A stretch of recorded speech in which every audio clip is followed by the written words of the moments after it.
Bapak Ibu, saudara-saudari terkasih di dalam nama Tuhan Yesus Kristus, sebelum kita dengarkan khotbah dari Pendeta Firman Subarani MTH, Evangelis Mulia Kristen Indonesia, sejenak kita akan lantunkan pujian Ku Yakin Saat Kabar Firman dan persiapan panitia untuk persembahan nantinya. Kita lantunkan pujian Ku Yakin Saat Kabar Firman.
Marilah kita berdoa.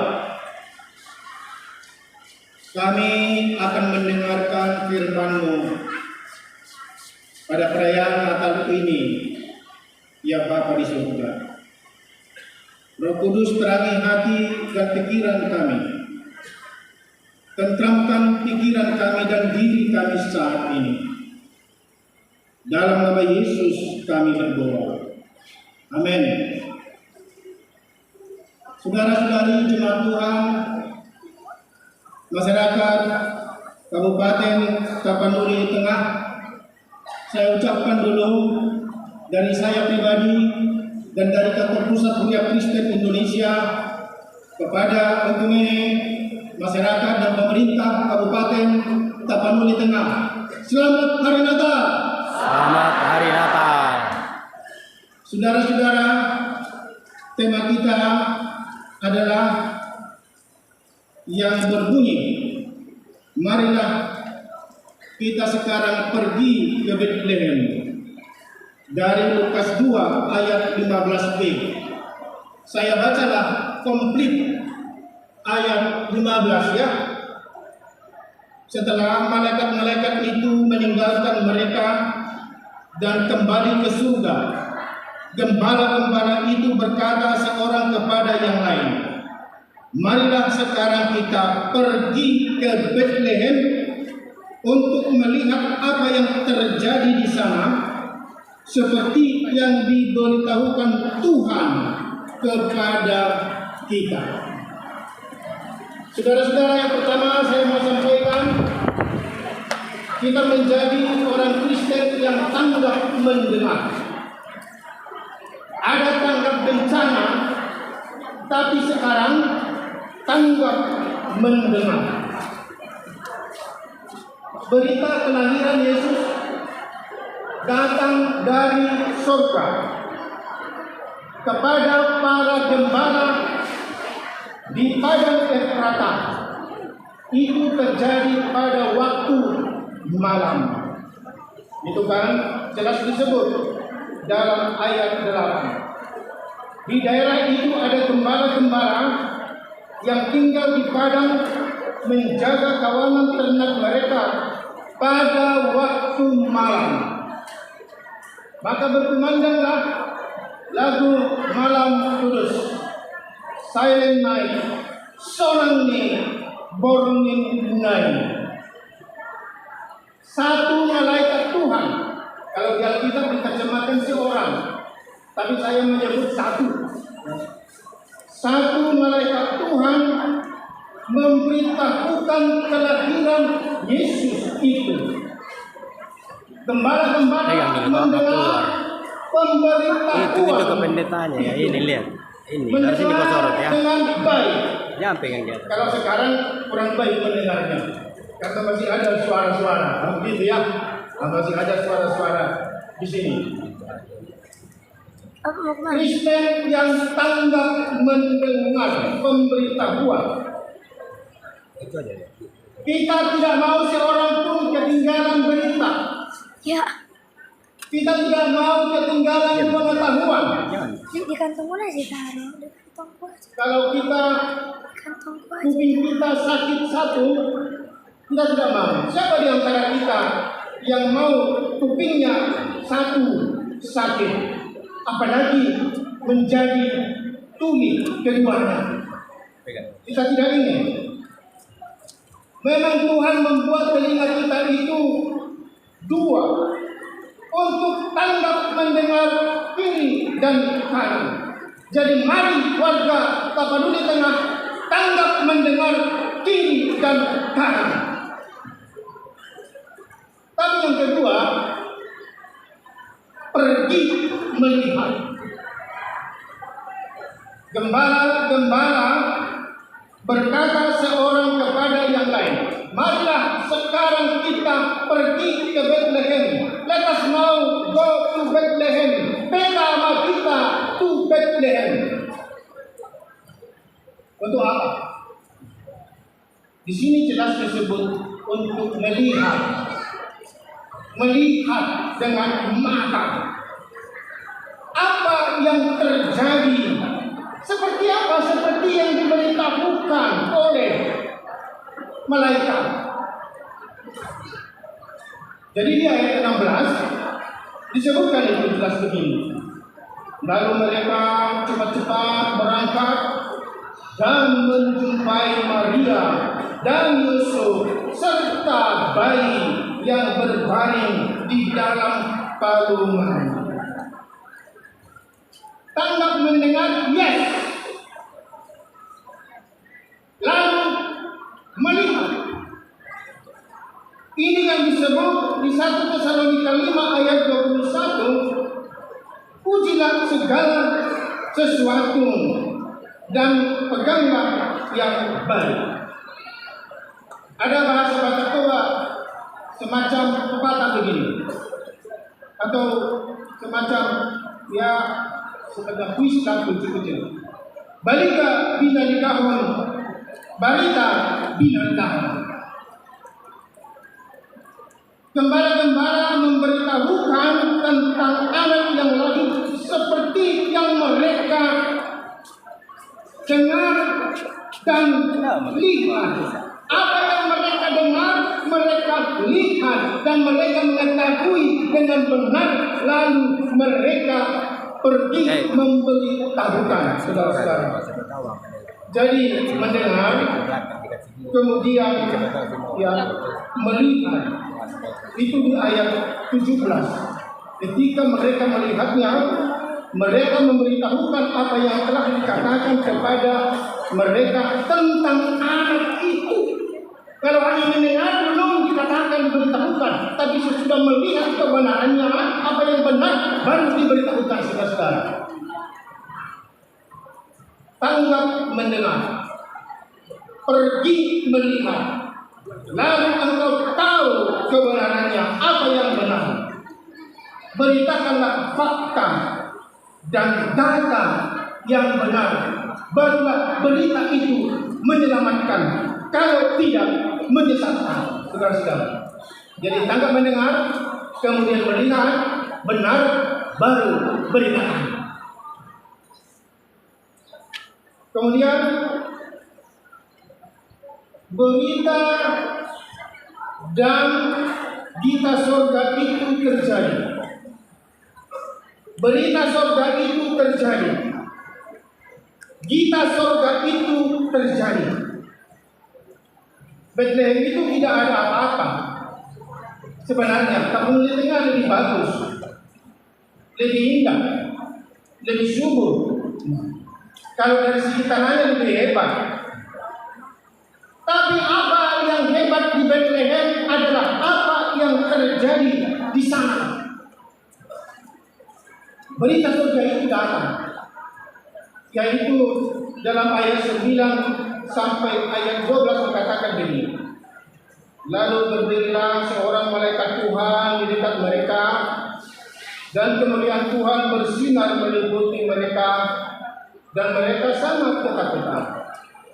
Kata malaikat itu kepada mereka, jangan takut, sebab sesungguhnya aku memberitakan kepadamu kesukaan besar untuk segala bangsa. Apa itu? Hari ini telah lahir bagimu juru selamat, yaitu Mesias Tuhan di kota Daud. Inilah tandanya bagimu. Kamu akan menjumpai seorang bayi yang dibedung dan terbaring di dalam palungan. Ini berita. Kemudian ada gita surga. Gita surga bergema. Ya. Gita surga. Gita adalah lagu. Ada lagu malaikat. Ada nyanyian para malaikat. Malaikat itu bernyanyi.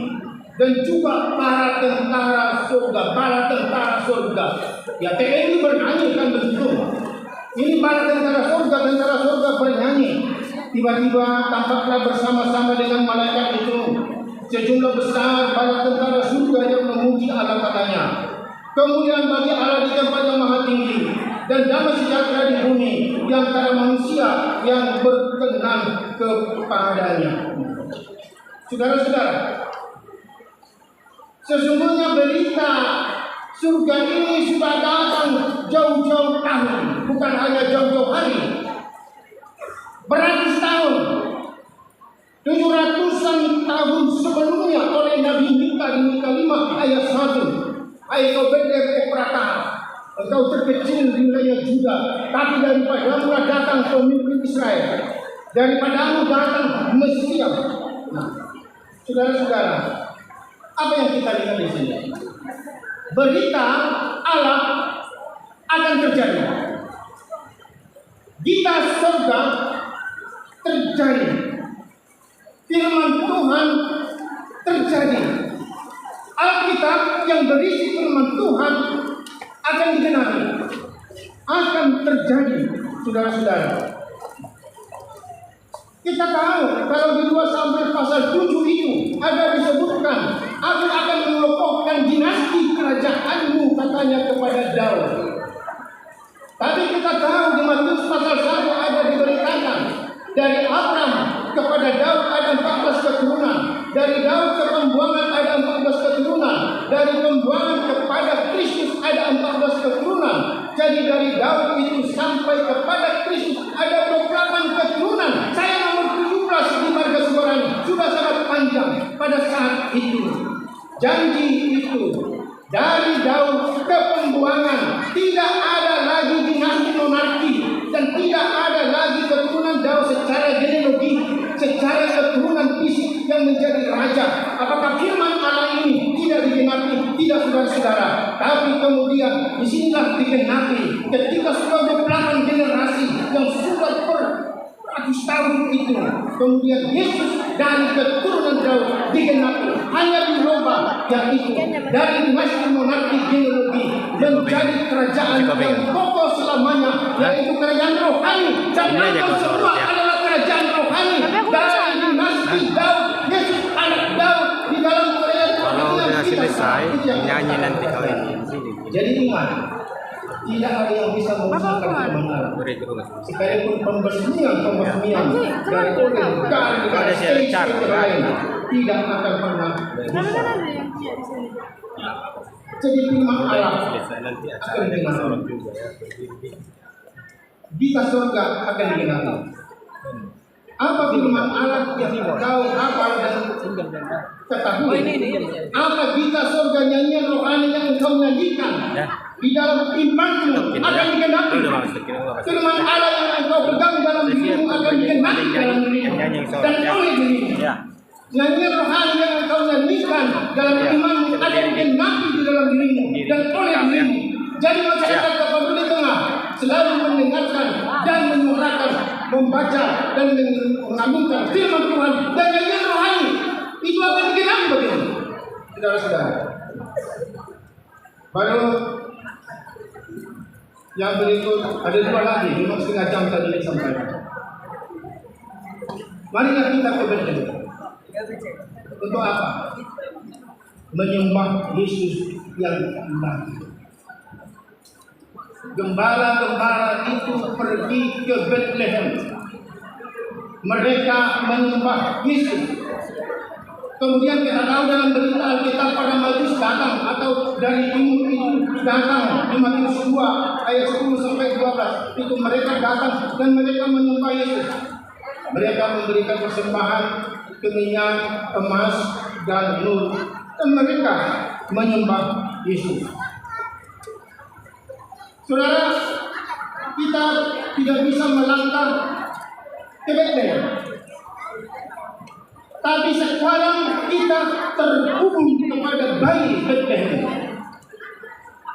Kita terhubung kepada Yesus. Dan memang kita tidak mesti ke Bethlehem. Tapi kalau engkau mau masyarakat atau Tengah mau pergi ke Bethlehem, sekalipun engkau mungkin akan berhutang ataupun menjual hartamu, kalau engkau percaya dan mendapat surga, silakan aja pergi. Tapi bagi siapa yang tidak pergi, saudara-saudara, kita sudah terhubung dengan Yesus yang lahir dan simbol-simbol ini semua dan liturgi itu kalau kalian resapi akan terhubung dengan Yesus. Saya tadi dengan kor dari NKBT remaja-remaja yang langsung terhubung dengan Yesus.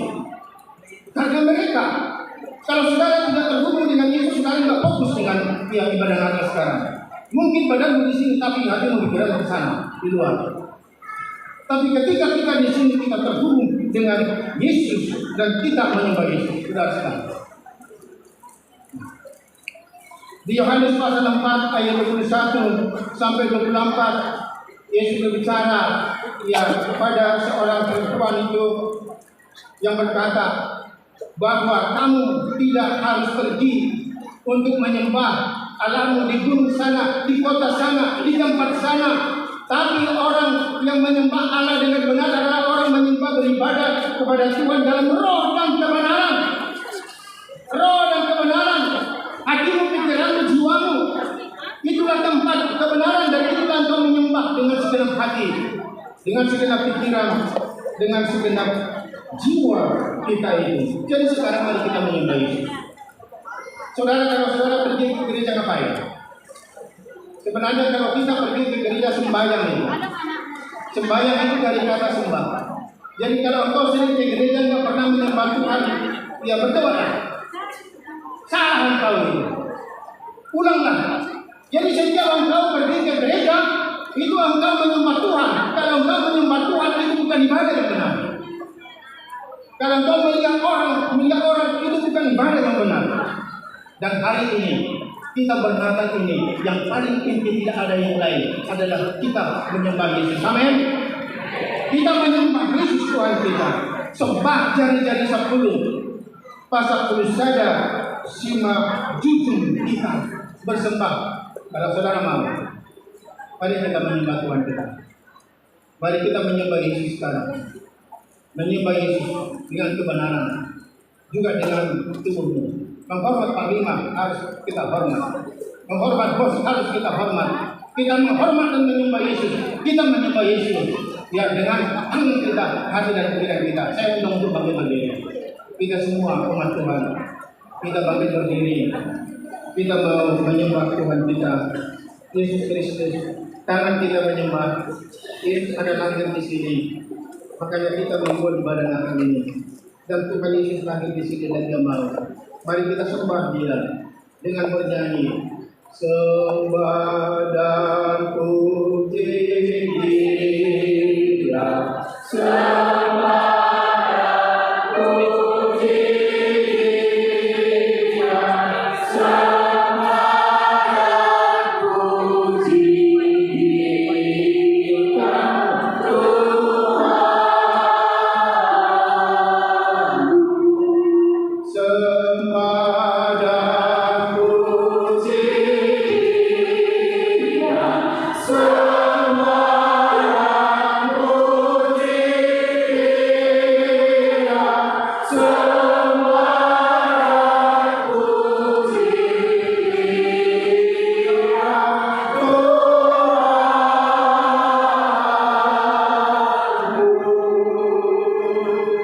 Silakan dulu saudara-saudara. Ini yang terakhir ya. Ini yang terakhir penelitian. Mari kita pergi ke Bethlehem untuk apa? Memperoleh kesukaan besar. Kelahiran Yesus adalah kesukaan besar bagi segala bangsa, bagi dunia. Jadi hari ini engkau mendapat kesukaan besar. Jangan engkau pulang dengan tangan kosong. Jangan engkau pulang dengan pikiran kosong, dengan jiwa yang kosong. Tapi engkau membawa kesukaan besar. Apa itu? Bahasa Batak. Persawian sadok bangsawi. Tinggal tikok tujuh. Di topeng ini kalian. Tusi kamu untuk mengalahkan. Tusi kamu sudah. Dapat tahu persawian. Jika persawian itu, great joy. Persawian bolong di kita. Gas marohan, aini maroh. Hai dunia, gembiralah. Joy to the world. Hello Islam. Let earth receive her king. Terimalah kerajaanmu. Hai dunia, gembiralah. Engkau dunia, gembiralah. Jangan tidak gembira sekarang. Pulang nanti jadi masa engkau. Tapi hari ini kita gembira. Kenapa? Karena Yesus sudah beri engkau sekarang joy, sukacita, persawian, kesukaan besar. Apa kesukaan besar? Ada dua di sini. Ini yang terakhir. Yang pertama, hidup yang kekal. Bukan hanya hidupmu di tempat negara ini yang diberikan, atau di Malaysia, Amerika, Australia, atau di mana-mana, Afrika, Eropa. Tapi di mana kita? Kau berada sekarang di Benua Tonga. Kalau kau mati ke Benua Tonga, kau akan dibawa ke Benua Gijang. Hidup yang kekal. Haleluya. Hebat orang percaya. Yohanes 3:16. Karena begitu besar kasih Allah akan dunia ini, sehingga ia mengaruniakan anak yang tunggal, sehingga setiap orang yang percaya kepadanya tidak binasa, melainkan beroleh hidup yang kekal. Satupun di antara kamu, anak dia ataupun anak mako, tidak ada lagi, tapi hari ini memperoleh kehidupan yang kekal di surga. Kalau kau merasa tidak memperoleh kehidupan yang kekal di surga, sia-sia kau datang ke sini. Tapi terima sekarang engkau sudah memperoleh dua kehidupan. Pertama di sini, selamat engkau panjang umur ya. Yang berulang tahun panjang umur. Tapi kehidupan yang kekal di surga engkau dapat. Dan yang kedua, kesukaan besar apa? Damai. Damai sejahtera. Orang yang berakal budi itu hebat. Orang yang mampu menggunakan akal budinya, akalnya itu orang yang hebat, benar-benar hebat. Tapi sekarang biarlah terjadi yang lebih hebat. Kamu semua biarlah kurang lebih hebat. Apa itu? Kalau pendeta berkhotbah biasanya di gereja, kalau bahasa Indonesia ada disebut begini, ya, damai sejahtera Allah yang melampaui segala akal. Itulah yang memelihara hati dan pikiranmu. Kalau bahasa Batak, damai dan seluruh seluruh narkoba yang melampaui segala akal, yang melampaui akal yang tidak masuk akal. Memang Allah itu tidak masuk akal, dan Allah menjadi manusia tidak masuk akal. Kalau masuk akal sama engkau dengan Allah, sama Allah dengan manusia, dan itu tidak masuk akal. Dan Yesus yang datang itu tidak masuk akal. Dia datang ke daerah Sengketa. Bethlehem itu daerah Sengketa. dan dia datang ke tengah orang berdosa dan dia membawa damai. Jadi tidak ada sengketa yang tidak selesai. Kalau ada sengketa keluarga suami istri selesai malam ini, amin. Kalau ada sengketa di gereja pun ada sengketa ini terjadi. Ya, kalau sudah menerima Yesus di Natal ini, sengketa itu selesai, amin. Kalau ada di gereja sengketa dan pertikaian dengan Natal ini selesai, itu damai sejahtera dari kita. Itulah kesukaan besar yang kita bawa pulang pada malam hari ini. Amin. Kita berdoa. Terima kasih Tuhan. Kami pergi ke Bendarai. Kami terhubung dengan Tuhan Yesus. Menerima menyembah Tuhan. Dan terjadi keselamatan pada kami. Dan kami akan memberitahukan keselamatan itu kepada banyak orang. Terima kasih Bapak. Dalam nama Yesus kami berdoa. Amin.